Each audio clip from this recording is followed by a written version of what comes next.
Hello, everyone, and welcome to the Charlotte Museum of History. This is part of our Lunch and Learn series, and my name is Adrienne Vogt. I'm the president and CEO here at the museum. We're excited to be in our boardroom today. I'm not sure if you can see the lovely view behind me, but we are in East Charlotte, and behind me is the Hezekiah Alexander home site, which is the oldest home site in Mecklenburg County. It dates to 1774. It's a rock house. It is the last of its kind, and if you have not ever been here before, I hope you will join us soon, perhaps at one of our upcoming events, including our Afternoon on the Grounds events, as well as our June 12th African American Heritage Festival this year. We are doing a behind the scenes today and showing you some of the things that you typically don't get to see, either because they are fragile, difficult to display, perhaps too small to display. So these are things we typically don't have on display here at the museum, but it's thanks to you all in our audience and our supporters that we are able to preserve these unique artifacts of Mecklenburg County's history, and specifically here in East Charlotte. This is our history here in East Charlotte. So we're going to start today with some of the archaeological artifacts that are in our collections, and there have been several phases of archaeological survey work that has been conducted here. Now, this is a National Register historic site, and so we do have professional archaeological surveying only done on this site. The work that has been done has been very thorough and comprehensive, and we have been able to identify many artifacts as well as features that have been critical to our interpretation of the Hezekiah Alexander home site and the family and enslaved people that lived here in Mecklenburg County. So I'm going to start with some of these archaeological materials, and I want to show you really how we identify these materials and why it's important that we are doing professional archaeological work and not simply digging around or metal detecting and things like that. So what you see on this bag here are context information. So this is provenience information. It's telling us where these artifacts were found. And this context can be very, very important for archaeological survey work. So here, what we see this number 31 MK 860. What that means is that this is the state of North Carolina is the number 31. MK is Mecklenburg County, and 860 refers to the number of the archaeological site. So this was the 860th recorded archaeological site here in Mecklenburg County. Then we also have further location information. So this specific piece of, these pieces of ceramics were pulled from a graded strip, and there's some number information here. So the archaeologists would have recorded detailed information about how this was located, when and where it was located. It was located on August, let's see, that's 21st of 1969. And then we find some information about what this piece is. So what we're looking at here, these are ceramic pieces. These are potsherds. And this is a refined earthenware. This is a blue pearlware, a blue shell-edged pearlware. And we say shell-edged, it literally has that little scallop on it, if you can see that little detail. And because we're able to identify this based on the glaze, based on the paste, so you see the glaze is that shiny exterior surface treatment. The paste is that ceramic material that it's made of. And using that information, archaeologists have been able to determine that these pieces are from the period of historical significance here for the rock house, 1780 to 1830. So pieces of pottery like this were likely used by the Alexander family and subsequent families that lived here at the home site. We are able to better interpret the Alexander home site and the way that they lived here just behind me through artifacts like this. We are able to furnish the home period that look similar or from a similar style and make as these. So this is very informative archaeological material that comes out of this survey work. So some of the other ceramic materials that we've pulled here from the archaeological collections include this large red coarse stoneware. So hopefully you can see that there. We were not able to identify the glaze on this, but there is a salt glaze on the rim, and you can see, hopefully you can see the salt glaze. It gives it that nice texture there. And you can see from the morphology of this item, this is a really wide rim here. So you can imagine this would have been a very large pot. And at the Alexander home site, there's a unique feature here, which is a two-story stone spring house. The spring house was really the refrigerator for the Alexander family. This is how they kept their goods cold. So when you needed to store some foods that needed to be kept cold, you would keep it in your spring house. And so an item like this perhaps would have kept some foods, perhaps butter, dairy, any of these products that would have been being produced here on site, honey, things like that would be stored in large storage jars like this. We also have some items. Now, this is a little bit later. This is a blue transferware. The archaeologists have identified this as blue willow pattern. So able to identify the age of this pottery, as well as the specific type of the transfer pattern that this was made with, and this was a mass-produced type of pottery. And you can see here how they determined, again, the morphology. So this was a teacup. You can see just the little delicate rim here of the teacup, the edge of a plate here. So you can imagine what the entire plate would have looked like. Again, some later pieces here. This is some beautiful ceramic pieces. This is a yellow glaze, a white ware, a refined earthenware. So this is a little bit later, but you can see that scalloped ridge and this beautiful, beautiful floral pattern on this. So those are some of the ceramic pieces. Again, the Alexander is not the norm in Mecklenburg County. And so these are really representing a wealthy family here at in the 1770s and 1780s. Some of the animal and faunal materials that have emerged from archaeological survey work, some bone fragments. So these are either cow or pig bones and teeth that speak to the farming that was happening here, agricultural products that were being produced here. This here, I think, is just so sweet. I don't know if you can get a good shot on that, but this is eggshell. So these are little pieces of eggshell that speak to the way that this land was being used. You can imagine the chickens out back. I love that idea. So one of my favorite pieces in our collection is this coarse ceramic earthenware. This is likely of Native American origin, likely Catawba ware. And so what we're seeing is this is a coarse earthenware, so you can see a little modeling from where it was fired. You can see it's got a thin body and then it's got a burnished exterior. So this would have been the exterior of the pot. And really the Catawba are such a huge part of our history here. We're very excited to be announcing some new projects we're going to be doing in partnership with the Catawba Nation, as well as USC Lancaster Native American Studies Center. Really excited to tell more of the story of the Native peoples that lived here prior to the colonial era. And so for thousands of years, Native Americans lived on this land. The Catawba primarily were one of the largest nations, Native American nations that were in this area. And this piece really speaks to a history that evolved during the colonial period. The Catawba were skilled potters, and most of their pottery prior to the colonial period was much coarser and really more functional utilitarian pottery. This burnished piece that we see here, this Catawba ware piece that we see here, is a later iteration of Catawba pottery. This is from the historic period, and we know that because once the Catawba started trading with European settlers in this area, they started changing what they were making to suit the needs and the demands of the Europeans that were trading with them. So this being burnished is a style that we know that the Catawba were using specifically as trade wares. And it's exciting to think about the Alexander family and others who were in this area in the 1800s interacting with the Catawba, with whom they had a wonderful relationship in great part thanks to King Hagler, who was the Catawba chief, who was a wonderful leader for the Catawba and really helped them maintain their foothold and their Aboriginal lands here in just over the border in South Carolina.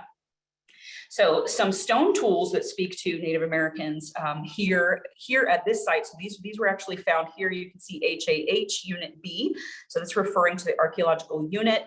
the little square that they opened up in the earth to find these pieces. So these two archaeological stone tools speak to the fact that the Catawba and other Native American peoples were here for thousands of years prior to Europeans coming and settling here. So it's an important part of our history in Mecklenburg, and we're pleased to be able to pull these out of collections. This artifact here has just recently been found. After a hard rain here, sometimes we might find some things on the ground. And this one was found near the spring house. And one of the reasons why I think that the pottery that we find specifically near the well area and at the spring house is because it speaks to the enslaved people that were here. And we know little comparatively about the enslaved people that were here compared to the Alexander family, for whom we have much more detailed written records. But we do know that at least 17 enslaved people lived here. We do know some of their names, including Bet and Jenny. And it is really interesting to think about that Bet may have held this pot, this artifact in her hands here as part of the history of Mecklenburg County, just right behind me. Some of the other things that we have on display here, these eyeglasses, perhaps sunglasses. You can see this little lens here and the very delicate little wire armature around these glasses that were found here. This is just very delicate things, and really amazing that the archaeologists were able to pull these out intact. Little details of the life here that was being led by many generations of Alexanders and then subsequent families that lived here. This little bone toothbrush, anytime we talk about hygiene things in the 19th century, I think we're always very excited about things like plastics, the advent of plastics. This is a bone toothbrush handle. There would have been animal hairs that would have been used as the bristles, either cow or pig hair that would be used as the bristles. So I really appreciate when I see something like this, the modern amenities that we have today for hygiene. Some of the other archaeological materials, we have this bone-handled knife. This is just a beautiful example of a bone cutlery piece here. Some marbles, these are quite nice. You see some glass examples, and then you see a clay example, which was probably a little bit earlier. And I just like to think about the children that would have been playing here, and how excited generations are still about marbles. It's a simple toy that has persisted through generations. The shoes here are in such a condition, I won't handle them too much. But if you can see the detailing on here of the stitching of the leather, leather is something that does not survive as much in the archaeological record as something like glass or stoneware, these ceramics. So it's great to be able to find things like this. This is a leather sole of a pair of shoes. And then we have another piece of shoe over here, another piece of leather that has survived. You can see the intricate little detail here where this was probably a woman's shoe that would have been laced up the ankle. And then here's another piece of a different type of shoe, another leather shoe that was excavated here at the Hezekiah Alexander home site. So that's just a taste of some of the archaeological materials that we have here on site that have come through, again, many seasons of formal archaeological work that was performed here. And we also, of course, have artifacts that have been donated by people throughout the years. And we have many artifacts that relate to the Alexander family and their descendants, the descendants of the people who lived here. So this piece right here is one that we very rarely, if ever, have on display because it's in a pretty poor condition. The trim is silk. These are glass beads, and the beadwork is very fragile. But you can see the bird motif here. This is actually a pin cushion, and this is probably, I'm not sure if we have a date on this one, early 19th century probably. But this was one of the family descendants that donated this item to us, and you can see it's velvet. It's pretty threadbare, so not something you'd likely see on exhibit anytime soon. Now I am really excited to show you some things that have never been seen before. These are recent finds from the Siloam School. And for those who have not heard about the Save Siloam School project, this is something we're very excited about here at the Charlotte Museum of History. The Siloam School is a 1920s era African-American schoolhouse. It's in the university area of Charlotte, and it is in disrepair. It's on the National Register of Historic Places.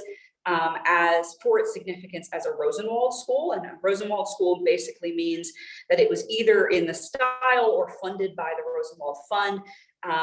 This was a big thing here in the Southeast. Many schools built in this style, really specifically to improve the educational conditions for African Americans during the Jim Crow era of the segregated South. So this is specifically to educate African American students.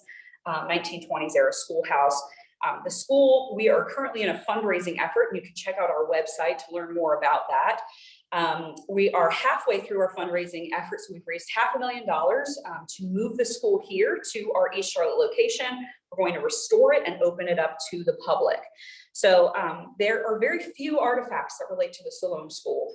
Unfortunately, the Siloam community is largely disbanded. The church community that was associated with it, the church burned down decades ago.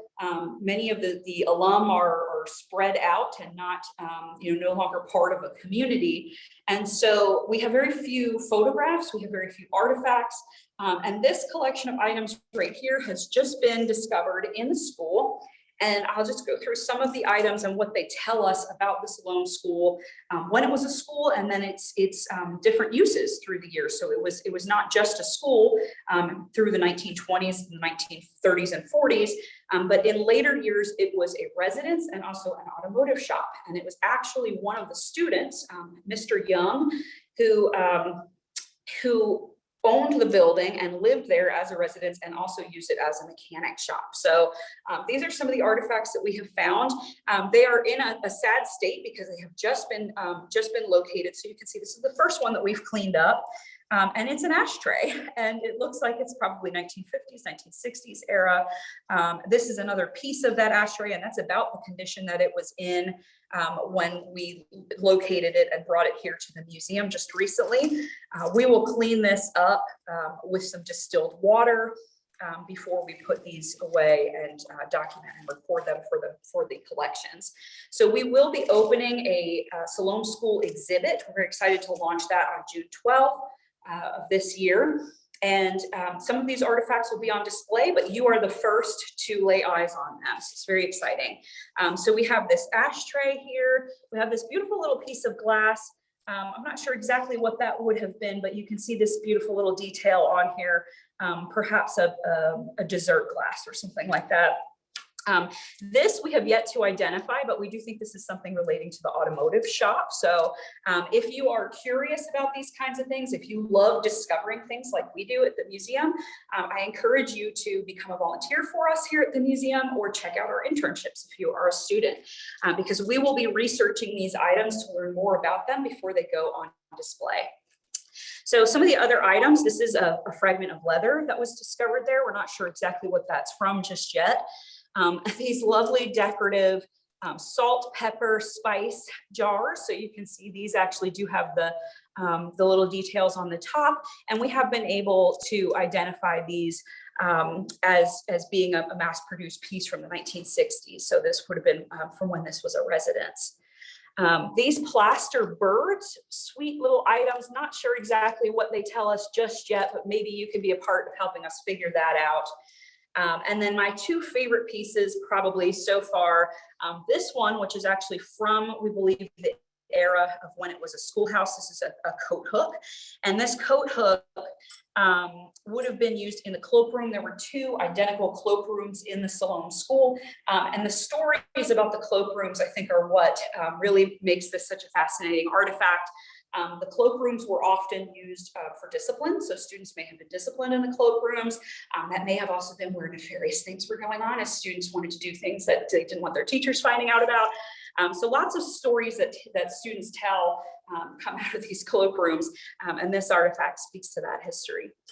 The other piece that I'll talk about relating to this wonderful little collection of Siloam artifacts is this spool of thread. So if you can see, this is a wooden spool, what's left of it.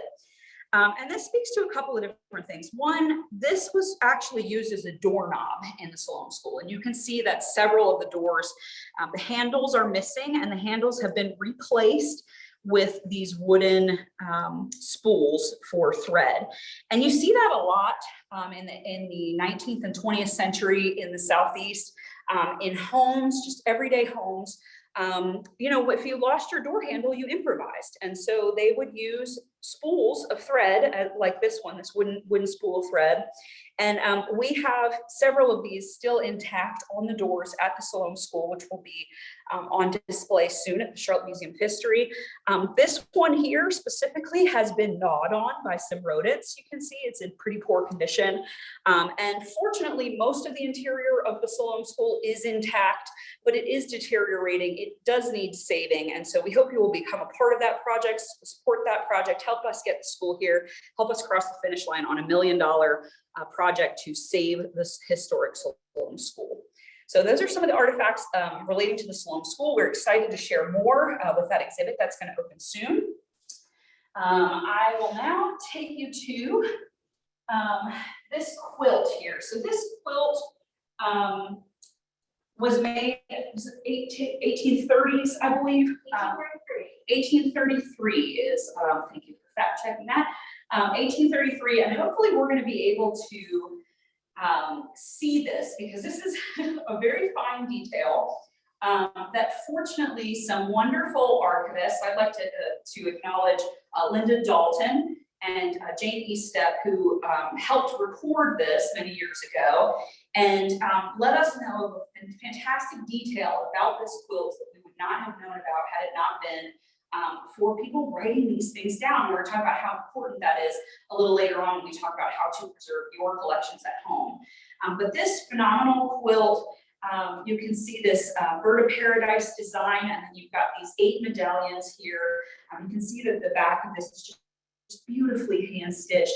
And it's actually in pretty great condition because it has been carefully archived. It is stored in an archival box, it's an acid-free box with acid-free tissue. And when we fold something like this, typically what we'll do is we'll actually stuff a roll of tissue in it. Show you how I do that. So if I was going to store this like this, I would roll this up and stuff the tissue right inside, right on the crease. And you see what that does is it gets a sharp fold. And when I refold it again, so today we took it out of the box. When we refold it again and put it back in the box, we're going to refold it along different lines so that we're not creating permanent creases in the textile that it will eventually become breaks in the fabric. But as I mentioned, this is a phenomenal piece, handmade quilt. This is again one of the descendants of the Alexander family. And Ian, I hope you can get a nice tight shot on this so our viewers at home can see this. It's hard for us even to see in person. But it's Mary A. Alexander who hand stitched in the same, it's the same color thread as the fabric. So it's very, very difficult to see. But what it says is Mary A. Alexander. And beneath it, it says, when this you see, remember me. And then it has the date underneath it of 1833. Just can't see it from upside down here. So again, it's because this quilt could be in someone's trunk at home, for instance. And if you didn't know that this was here, if you didn't know who made this quilt, if you didn't know that it was made here in North Carolina, it would not be significant. It would not be considered worthy of inclusion in a museum collection. But it's this context, and it's the fact that this context was written down, that it was passed down, and that is so important for preserving artifacts, both for a museum and for you all at home. So we'll talk a little bit more about that here in a minute. So just wanted to share this beautiful artifact with you before we pack that up, but you can see again how this is stored. We're using archival tissue. We're going to roll these pieces of tissue in between all of the creases and we put it back into our archival box. So now I'm going to take you back and we're going to talk a little bit about preserving your collections at home. So I know you all have a variety of things at home, whether it's family photographs or quilts or clothes, maybe it's furniture. Everybody has something at home that they treasure from their family, from their past, something that they want to preserve for future generations within their own family. So, and we will have time for some Q&A after this, but I will just share a little bit about some of the threats that you might face at home. It's the same things we deal with here at the museum. Thank you so much. So, we're just going to talk a little bit about preserving your family heirlooms. First, I'll just say, what should you preserve? So this is, I think, a very difficult subject for many people at home. A museum, for instance, will have a scope of collection statement. So we're going to say, we only collect things that relate to Mecklenburg County and specifically to East Charlotte, to the Alexander family, any of these types of parameters that a museum collection might set on their artifacts. We might save things because it provides evidence or because it provides information. It may have legal value or intrinsic value or associational value, like this quilt, because we specifically know that this relates to the Alexander family. There's an association that makes it significant. So your items at home might relate to any of these types of themes or none of those themes. It may just be something that's nostalgic for you, sentimental, but really preserving things at home and preserving things in the museum are for the same outcome, which is to educate future generations. So it's not necessarily practical to keep everything related to your personal family history. Just because something's old doesn't mean you need to keep it. If, for instance, you have a stack of old magazines at home and you feel like, well, I don't know if anybody has these magazines, and maybe I need to keep them. Likely your local public libraries, local websites, other repositories will have copies of those mass-produced materials, and you don't need to feel responsible for maintaining those at home. Something else that I often recommend to people who are doing something like spring cleaning and they just don't have the room to keep all these things. If you have something and it's strictly nostalgic, so you know you're only going to pull it out of a trunk every few years, take a photograph of that, print it out on some acid-free paper, and keep the photo of that object. It's much easier to maintain a box of photographs of the objects than it is 3D objects. So in the museum, we're usually maintaining the original artifact, but at home, it may be more practical for you to save a photograph of the original. So all objects have lifespans. Over time, every object, no matter what it's made of, will start to deteriorate. Things are going to deteriorate faster or slower based on environmental conditions, based on use, based on natural decay. So knowing some of the things that we do for preservation measures in the museum will help you think about how you're going to preserve your items at home. So again, you're fighting at home against the same agents of deterioration that we are fighting against at the museum in our collection storage areas.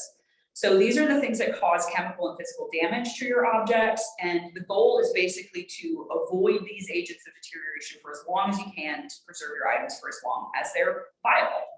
So some of those things include physical forces like knocking something off the shelf or putting something too heavy on something too fragile, and then major things like fire, water, pests, pollutants, incorrect light or relative humidity. Those are very big. Theft or vandalism, and then dissociation and neglect. And we'll talk a bit about dissociation and what that means. So first you want to think about what are your items made of, because that may help you determine where you're going to store them and how you're going to store them. So things like textiles are made of plant fibers or animal fibers. Animal products like leather, fur, bone, ivories. These are some of the materials that we've looked at here. Paper, paintings. These are organic materials, and they're going to be the most vulnerable and the most susceptible to agents of deterioration. So for instance, when we see these stone tools here, these Native American stone tools, they would have been used in context with wood and with other types of plant fibers or animal fibers. So you would have had some type of wooden shaft that would have been used either for an arrow or a spear, and then that would have been lashed with either leather or a plant fiber that would have been used at the top to lash that together. Those materials have not survived the thousands of years or hundreds of years that these items have been in the acidic soil out back. Those types of materials are going to be the first to break down, whereas stone, ceramic, glass, these mineral materials are going to be less susceptible. So again, stone, ceramics, glass, metals, they're going to be more stable, less susceptible to environmental damage, and that can help you make some important decisions at home when you're thinking about how you're going to preserve these items. So some general rules, handle artifacts as little as possible. You see I'm wearing nitrile gloves right now. You can get these types of gloves at home. You can get food safe gloves. You could use cotton gloves, whatever you prefer that gives you some nice tactile. I prefer these nitrile gloves because they allow me to really handle delicate items and have a nice firm grip on things so I don't lose them. But these salts and the oils and acids in your skin really do bad damage to different types of materials over time. So wearing gloves is preferred. This is really in particular when you are touching photographs. So please try to tell grandma to stop pointing directly at Uncle Frank's face with her fingertip. You can point just right off top of the photo and not directly on top of the photo, because eventually you'll lose Uncle Frank's face if you keep touching it with your bare finger. So use gloves when you're handling different types of materials.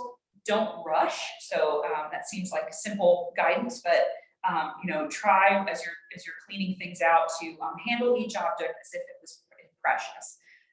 Cleanliness is essential, so don't smoke or drink or eat around the items that you want to preserve. And be aware of your jewelry, your belt buckles. If I was wearing a long necklace right now, I think I opted not to wear a long necklace today because it's something that might be dragging onto some of these artifacts and disturbing things. So just be aware of your surroundings, what you're wearing, cleanliness of the environment, all of those things matter. So you can see the detrimental effects of human oils on artifacts. You can see that if you left your fingerprints, if you just handled a freshly polished silver surface, if you came back 10 years later to that exact artifact, your fingerprints would be etched into the metal, so you could rub your finger over it and feel your fingerprint etched into that metal. The same thing happens with photo emulsions. So again, just try to hold your photos by the edges or support from underneath. So you can just take a nice sturdy piece of cardboard or even a magazine, whatever you have to stabilize, and put that up under the photograph rather than handling it with your fingers, because it really will do damage to the emulsion over time. At home, you also want to be careful of harmful lighting. So UV light from direct sunlight, if you don't have windows that are filtering UV light, you're going to want to avoid putting things that are organic materials like textiles that would have dyes that would break down over time, or that maybe become yellowed or weakened and eventually become destroyed. So in general, keep objects in the dark when in storage, or minimize light. So you don't want to use those clear plastic bins unless you have you know, wrapped something around the object so that there's no light getting in there. In general, keep objects rotated. So we do that as well when we have an original artifact on display. Even if we are using proper lighting and humidity in the museum, we do rotate items on display that are original. So if you have your grandmother's quilt hanging on your wall and you have a window that's right behind it, you just love that situation, but you know you can't keep it there all the time. Switch that out maybe every couple of months with some other item that you will change out sort of seasonally to reduce the amount of light damage that's happening to those items. So you can do at home as the professionals do. You can use dimmed, low UV lighting, energy efficient lighting, and avoiding direct sunlight when displaying your personal collections, especially if they are organic. I can't stress the importance more of temperature and humidity. This is really probably the biggest factor in preservation. You want to keep your environment low relative humidity. This is very difficult in North Carolina, but we do want to keep low relative humidity, especially in the summer. You want to reduce fluctuations in humidity. You know, if you know that you're going to be out of town and you don't want to leave your environment completely unmanaged if you do have fragile artifacts at your house. So relative humidity is very important. You can control humidity with your HVAC system at home. You can run dehumidifiers and always keep air circulating around artifacts that are textiles or photographs, anything organic. You want to keep good air circulation Some other things that you're going to be challenged with at home that we're challenged with here at the museum are pollutants and contaminants. So these are things that can degrade, disintegrate, discolor, corrode different types of objects. What we're talking about are gases. So that could be coming from things like the cardboard that you're using. If you're using non-archival cardboard or old newsprint to wrap things in. It could be liquids like from adhesives and old glue or old tape. Or it could be solids like dust. If you leave dust on top of your boxes, that's going to attract little pests. Little pests are going to get into your things. So you really want to keep everything as clean as possible. So the pests that we see here in the collections are the same ones you're going to find at home. They are all the creepy crawlies that you have seen, I'm sure. Beetles, crickets, silverfish, cockroaches, mice, moths, mold, and fungus.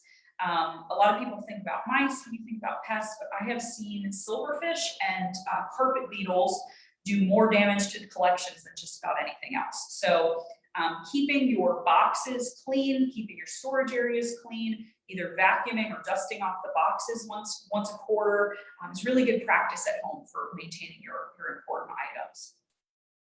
So you're going to want to keep an eye on things. If you know you're going to have a deep storage or something you're not going to pull out until 10 years from now, you still want to monitor those items that are in storage. So you're going to be looking for things like areas of loss. So you can see little holes or tunnels and things. You may see droppings or spotting or speckling or staining, which is also usually pest damage.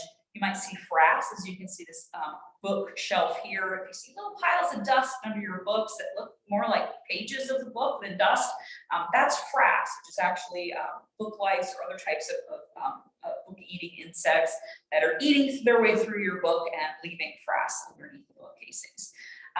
You might find castings like larval skins or carcasses of bugs, like a little cockroach hanging out, or egg casings. So all of these things are evidence of bug damage. And what you're going to want to do when you find these things are isolate those objects from the other objects. You're going to keep them clean. If you found something like this on your bookshelf, you'd want to open those books up, see what's going on, vacuum the area, and try to keep an eye on it, try to keep it clean. So this is what you're going to see if you do have these types of pests on your books or in your documents, and these can be very damaging. And there are, really prevention is the best method at home for preventing these types of bugs. So keeping your items stored in multiple layers, we'll talk about that a little bit more envelopes for the object, the better. And then also just regular monitoring, regular cleaning of your areas.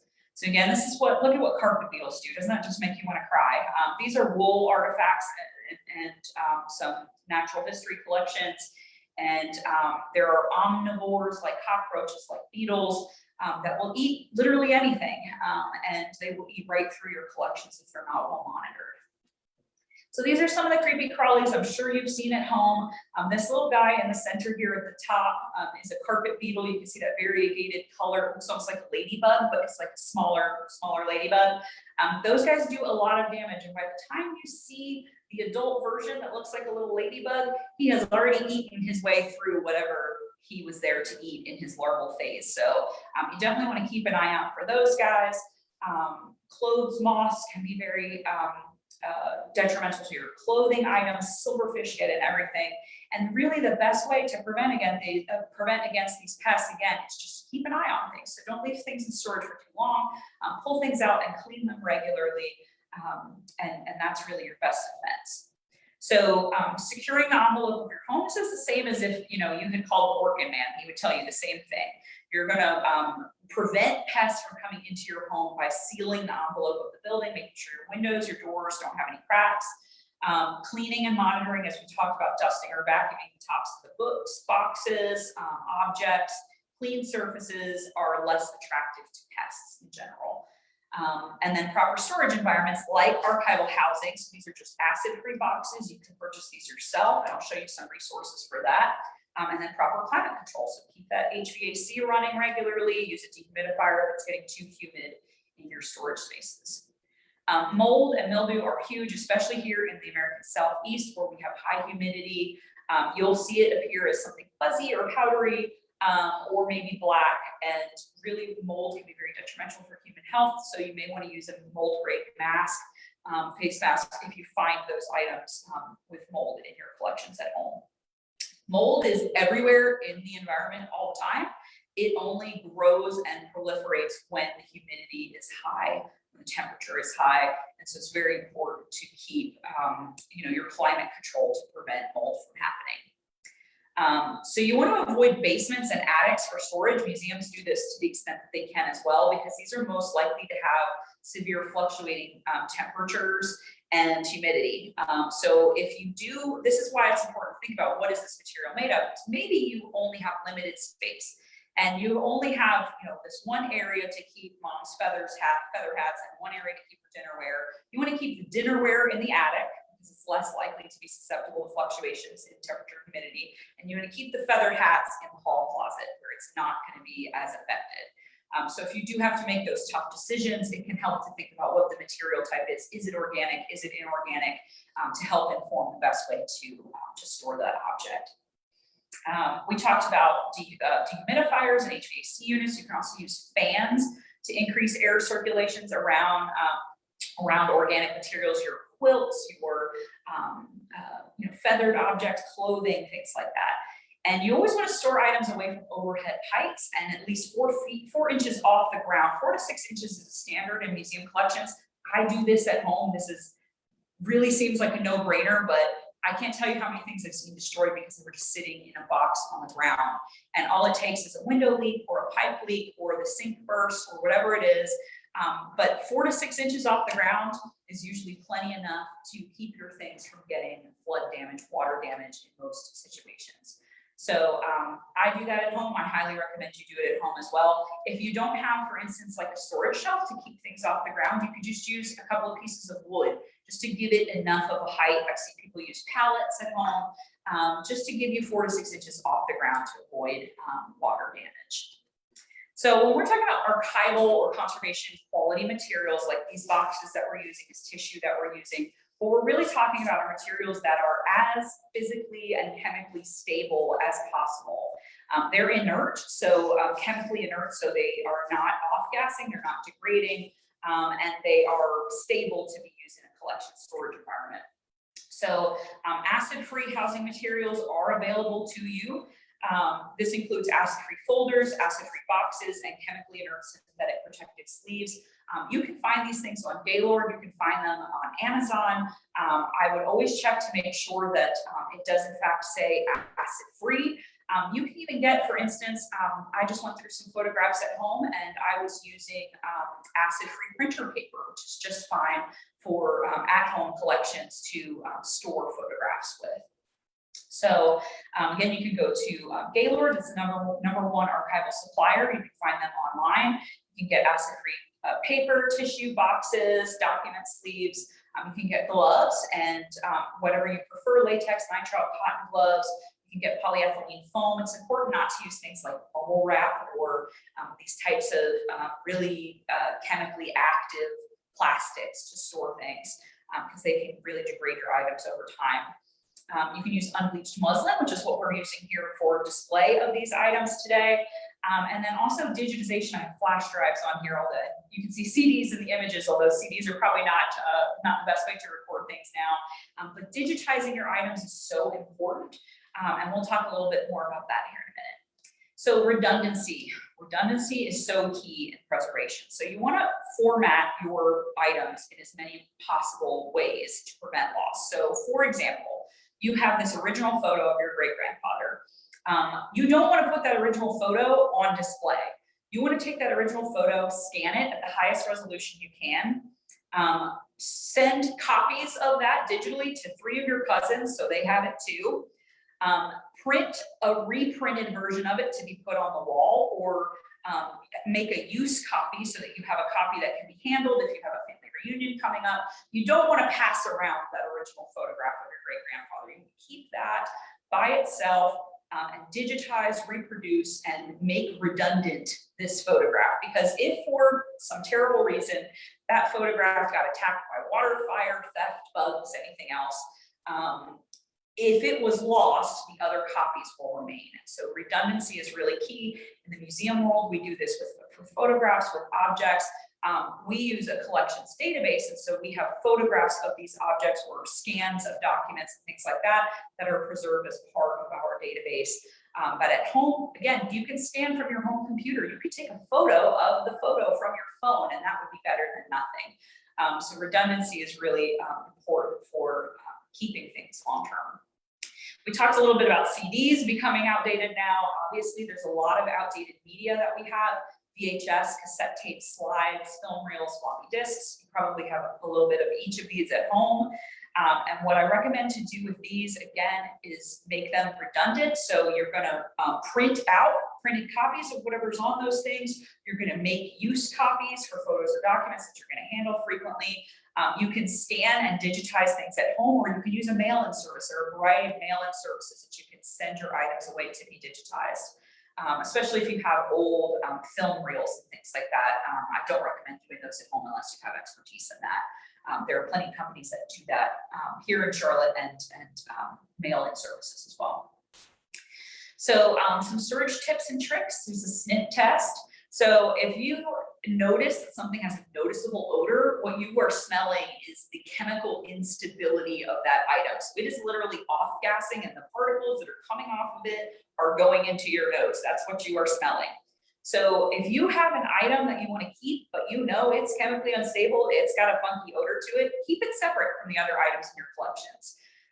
Avoid using anything with adhesives like tape, glue, or labels. You really don't want to use anything sticky unless it's specifically coming from an archival supply store, because these types of things are terrible for attracting pests. They discolor other items. They're just bad news in your collection. So don't use newsprint. Get a hold of some acid-free tissue. You can find this. It's out there. It's not very expensive to use for small items at home. Some other tips and tricks: place loose photographs in an acid-free folder or interleave them between pieces of acid-free paper. And this provides a buffer in between photos. So again, photo emulsion can get sticky over time. It can break down over time. It can get stuck to other photographs over time, and you lose faces and features and important things from those photographs. So for instance, I just went through a group of photos at my house.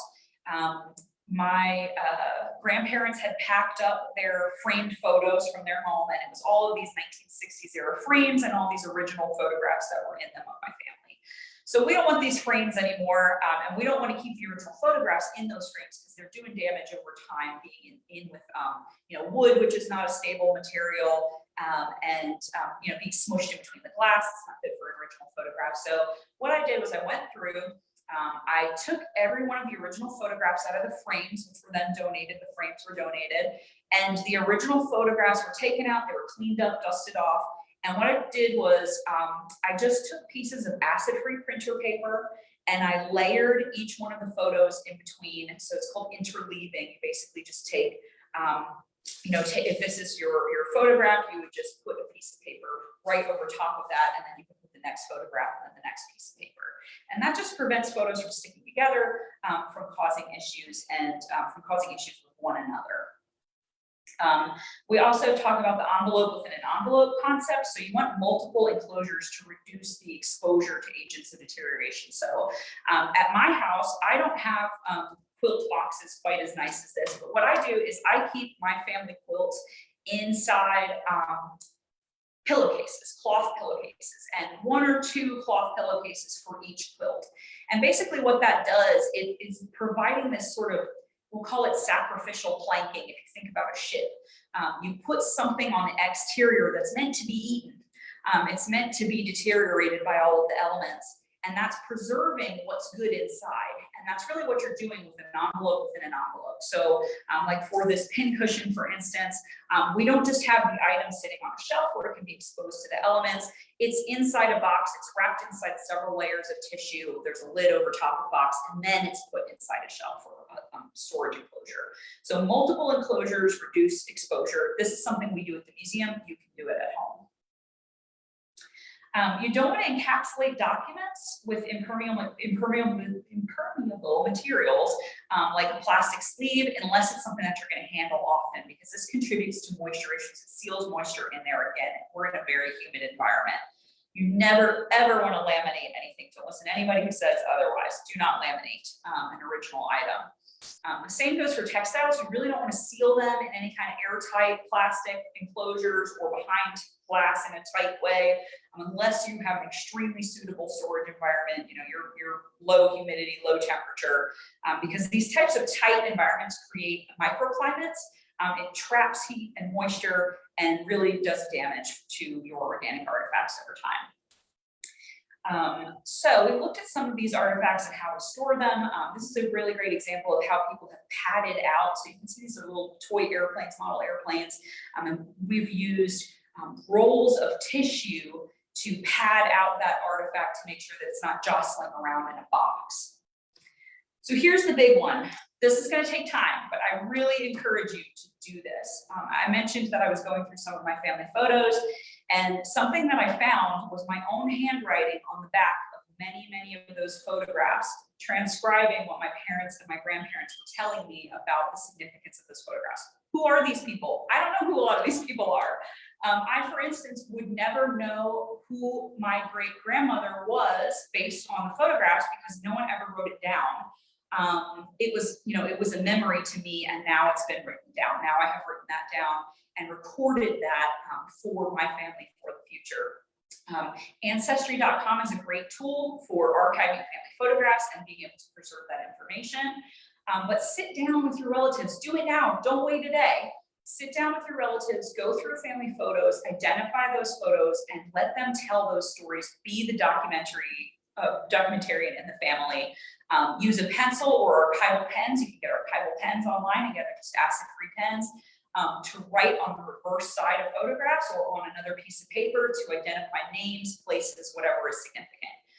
Because dissociation is one of the worst things that can happen to a collection. It's almost as bad as fire or water. Because if I didn't know that these shoes, for instance, came from the home site just behind me, they would be almost worthless to me. They are significant because they are from Mecklenburg County, because they are from the Alexander home site. It's the same with these artifacts from the Rosenwald School. This would literally just be, you know, a spool of thread. It would be of no historical significance if we didn't know the context, where it came from, who used it, when, and why. So please be that person in your family. Write down the stories, capture them now. Don't lose that context. So here are some resources for you at home. Gaylord Archival. You can also check out the National Park Service's resources. They have the museum handbook and the conservograms.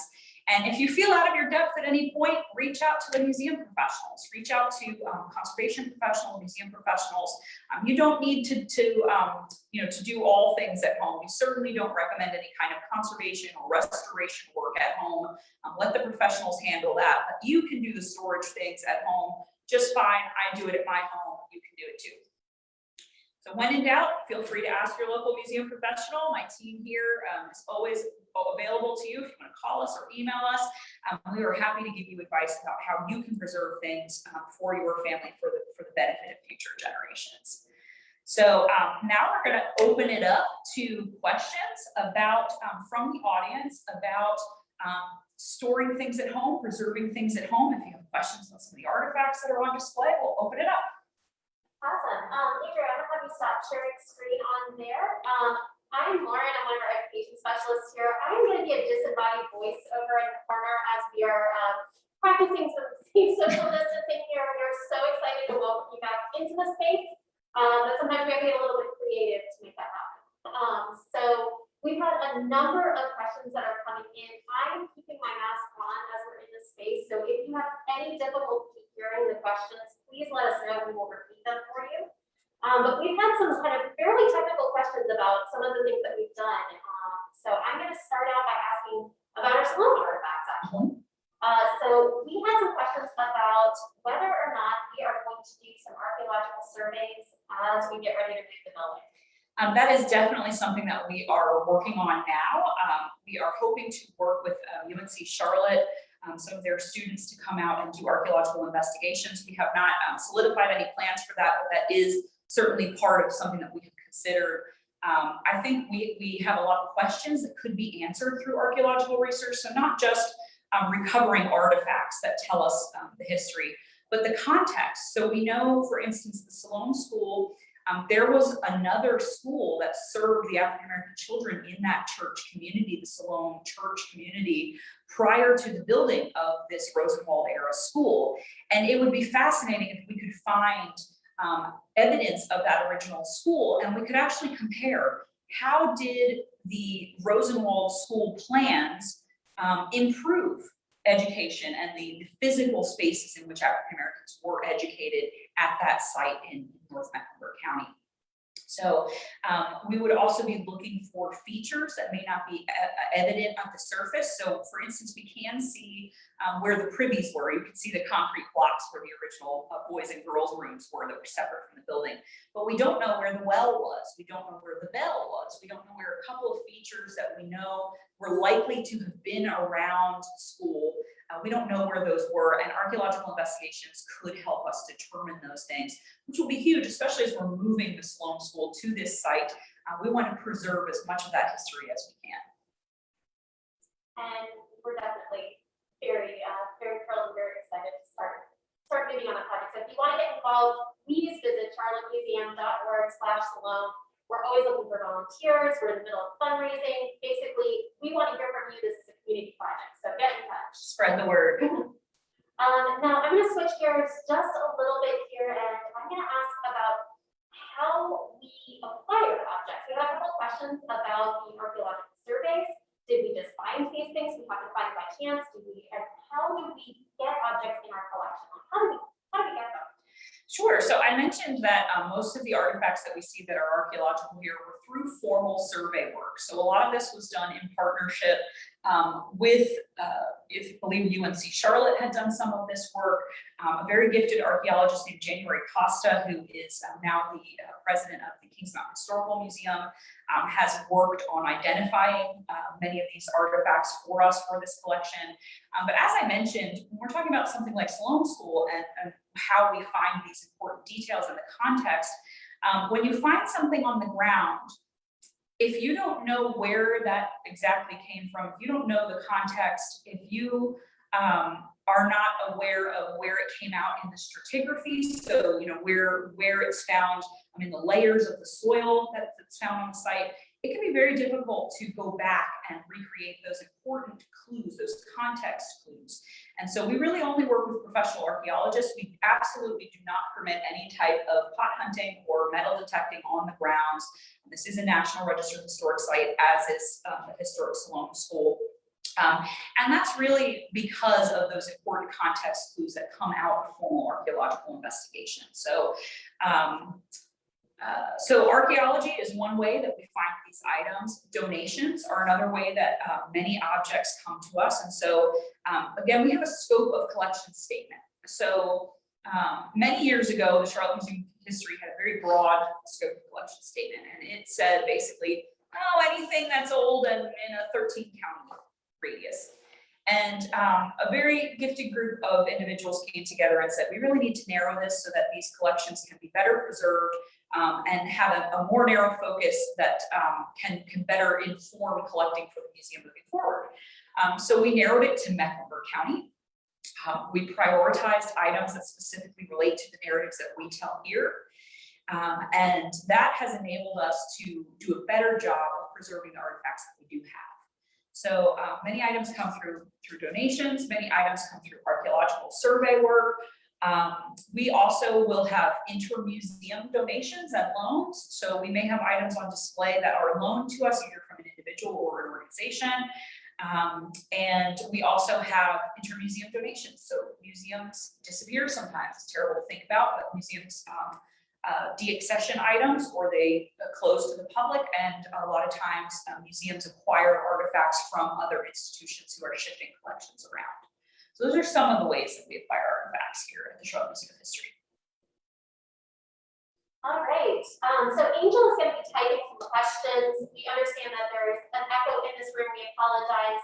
We are hopeful that we will have some new microphones. If you'd like to donate to the microphone cause, visit charlottemuseum.org. We are a 501c3 not-for-profit, and we do the best we possibly can with our technology.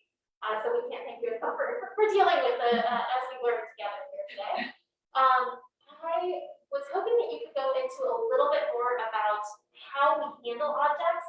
We've had a couple of questions questions, of course, about the archival boxes. I know you've gone into more details and some of those came through, the plastic paper and everything. But we had a really great question about gloves. I know that's something that, especially when interns start out with us volunteers, they're always very surprised about the type of gloves we use. And particularly, I know there's a lot of conversations about the role of cotton gloves versus nitrile gloves. Sometimes the cotton gloves, the question is, are they doing more damage than good? So can you go into a little bit about how to know what gloves to use and a little bit more about that for us? Sure. So the purpose of gloves is really just to create a barrier from the oils and salts and nasty things that are on your hands and the object. And so it doesn't really matter if you're what type of glove you're using. Some basic ideas behind what glove you would want to use is about comfort, and it's also about your tactile strength and ability to control something. So I always recommend nitrile gloves if you're comfortable wearing nitrile gloves. They're good for people who have latex allergies. But for me, I can get really fine detail. I can grasp things well, and they're just nice, strong, durable gloves that allow me to have nice tactile control. So I prefer nitrile gloves. A lot of people, your hands get sweaty in these. You don't want to work in them all day. So cotton gloves also work. Cotton gloves can be a little clunky and chunky, and so particularly if you're handling documents. Or really small items, you may not want to use the cotton gloves because you may be doing more harm than good if you can't really get a grip on the item that you're touching. So if you're doing something like stone or ceramic, nitrile gloves are great because they reduce that slip factor. And if you're doing photographs, cotton gloves might work better. I honestly would say too, if you feel like you're at home and you have cotton gloves or whatever gloves you're using, and you feel like you're doing more harm than good because you're too clunky in the gloves, take the gloves off. It's a best practice type of thing, but if you realize like, oh, I just can't handle this without, damaging it, take the gloves off, it's okay. The glove police won't come after you at home, but it's just a best practice thing really to avoid further damage to the item. And if you're handling it is causing more damage in the gloves, don't use the gloves. So that's really my best advice on gloves. Another handling piece, when you're thinking about handling, always use two hands. Don't pick up if you have a vase and it's got a nice decorative handle, don't pick it up by the handle, pick it up by the base, use both hands. And something that I swear I actually use this in daily practice all the time is I never pick something up unless I know exactly where I'm going with it and I know the exact path.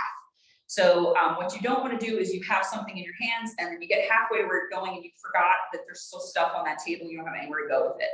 So when you're handling something, always have a path and a place that you're going with it ahead of time before you even pick it up. All right, so I think we've answered most of the questions here, and we are coming up on time. So I definitely wanted to just give you a moment to kind of basically end us today with, I always ask all of our speakers, and of course, obviously you're our president and CEO, but you're still our speaker today. I always ask you to leave us with brilliance at the end here.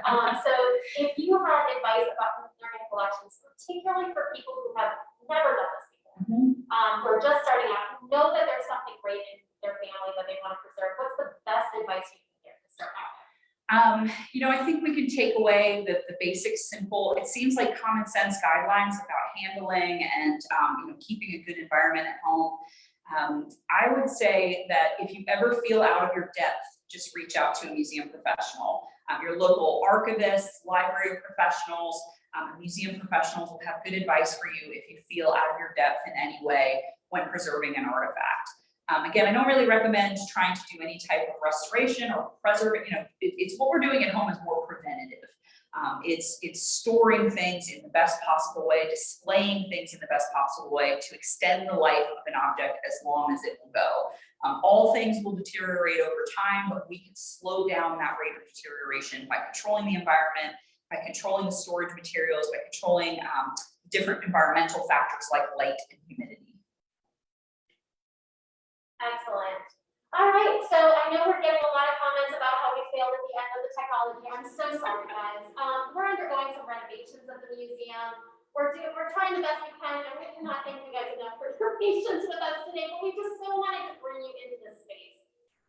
Please know that we are going to our next lunch and learn presentation. We're going to be going back to something that's a little bit more recognizable. We're going to be talking in two separate places with two separate computers. We'll have some stronger microphones for you here. But we just so appreciate your guys' patience as we just wanted to bring you this today. So we appreciate you bearing with us here. But we are going to wrap it up today. We want to thank you again for being a part of this. Please follow along on our social media to see the renovations that are happening at the museum.